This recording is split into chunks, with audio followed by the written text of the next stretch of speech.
Hi everybody. Let's spend some time talking about that first draft. We're already writing our first draft. This term goes by so quickly, doesn't it?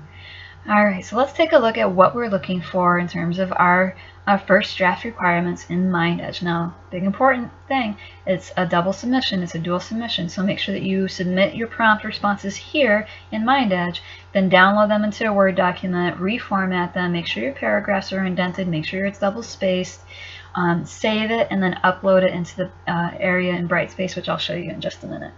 Alright, so what is our first draft? Over the past couple weeks, we spent a lot of time thinking, writing our ideas, writing our plan, thinking about it a little bit more, taking a little bit of an incubation period where we kind of stepped back, put that analysis on the back burner, so to speak. So now's the time to come back to it with fresh eyes and fresh perspective. Okay, and then to set up our draft, we're going to go through this guided activity in MindEdge, much like our previous submissions. Over the past couple weeks, we've reread, we've reevaluated, and I'm going to ask you to do that again. Let's reread our articles, have our writing notes, have our writing plan, and start jotting down some new ideas. How have your opinions changed? How has your interpretation changed? Or have they stayed the same? Okay, so let's reread and kind of rethink a little bit. And that's what we're going to be doing in our planning for assignment 2. Reread, visit your notes, revisit your writing plan, and let's keep actively thinking about our ideas, how they've changed, and if we still have the same claim and ideas about that article that we are exploring. Now, in terms of constructing our draft, our assignment 2 milestone 1, which is our first draft, much like our other activities, we have prompts that we want to answer, and then again, it's a dual submission, so let's make sure that we reformat that into a proper essay and upload it in Brightspace. Our first prompt here is, let's reread that article, and then let's provide a 3 to 4 sentence summary or overview describing the main points and what your initial thoughts are about the writing. We want to be sure to include the author's name in the title, and then give us a brief summary about it. And this is going to be the first part of your introduction when it comes time to putting all of this together. Prompt 2 is addressing our claim. There's my fan, I know it's loud. So in our writing plan, we presented a claim, and now we want to consider our claim. Has it changed? Has it stayed the same? As you reread, keep the author's goal in mind. Has your opinion of that goal changed? Has your claim changed? So do you want to readdress that claim that you presented in your writing notes? If so, go ahead and rewrite your new claim and we can have a conversation about that.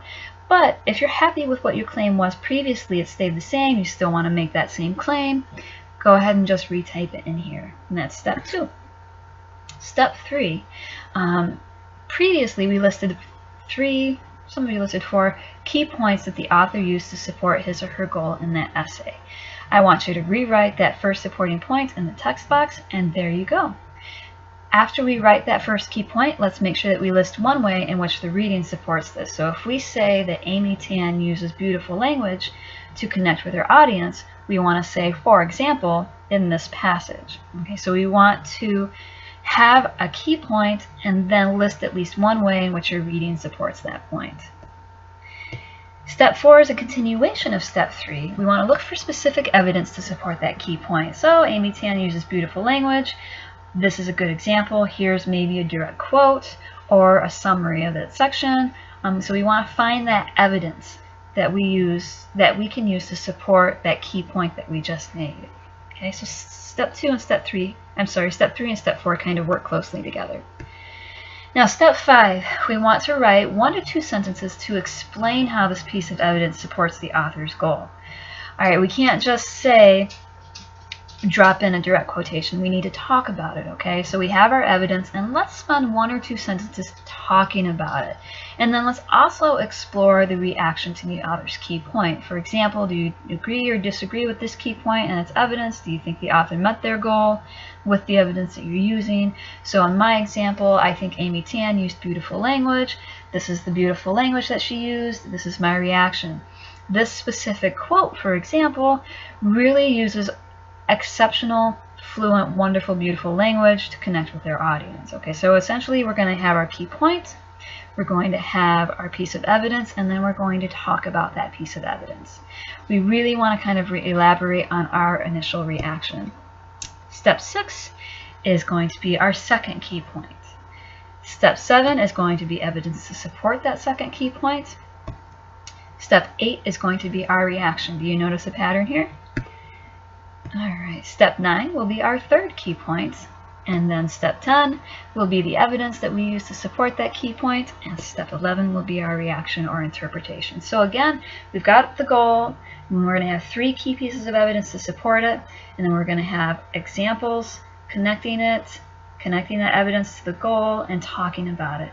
I know it's a little bit intangible here, so if you have any questions at all, let's get this conversation going on the general discussions forum as well.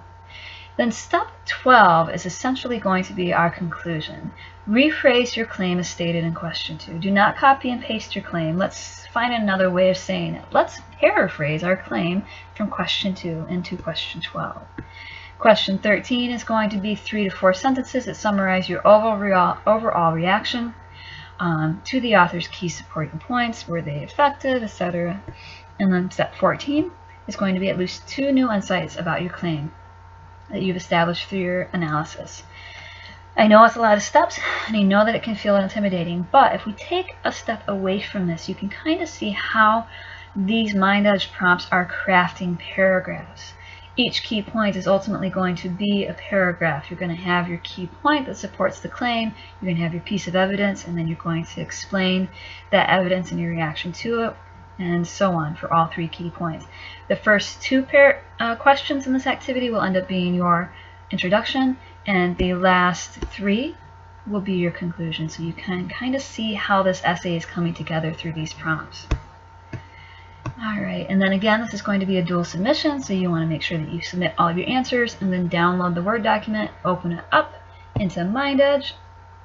Remember, we go to course menu, assignments, and then here we'll also be able to look at that rubric. We are working on 5.4, our first draft. Click on here and take a look at our rubric, and then upload that assignment. Scroll past our rubric real quick. Upload the assignment here and hit submit. Now let's take a look at our rubric real quick before I let you go for this one. A couple things that we want to look at. Remember, all of our assignments have clear critical elements that we need to hit and various levels of proficiency. So in this assignment, we're looking to see if we're proficient in those critical elements. We're not looking for perfection yet. We want to make sure that we're hitting all the main key critical elements. For example, the first thing that we're going to be looking for is your introduction, the overview. That's that summary in the first question in Mind Edge. Then we want to talk about our thesis, also known as our claim. We want to make sure that we have very intentional paragraphs. We want to make sure that we've got multiple paragraphs that are focused and clearly state their intent and build the thesis and the argument. And that's where we're talking about that key point, that evidence, and our reaction to it. Are we writing actual paragraphs here? We want to make sure that our body paragraphs do actively support our claim or our thesis. And then on our conclusion, we want to make sure that we're reviewing the claim and summarizing those key points of essay again. And we'll talk more about a conclusion in the coming week or so. And we also want to explore 2 insights about the claim. And again, we'll be looking at the articulation of response. And again, this is just, are you using proper grammar? Are you making your citations are correct? Is your paper organized effectively? All right. And that is our first draft. I know that it's a lot of information, but I encourage you to not feel intimidated. You totally got this. Every assignment that we've been working on up to this point has built upon these ideas. And now we're just kind of putting it all together. But if you have any questions at all, feel free to connect with me on the general discussion forum. You can text me, you can email me, you can also connect with the members of the SNHU OWC, the Online Writing Center, and they will be happy to review your papers and kind of talk ideas as well. You have a lot of support. This is a big assignment, but you totally got this. If you need me, you know how to reach me. Hang in there, we're almost done. You are doing great.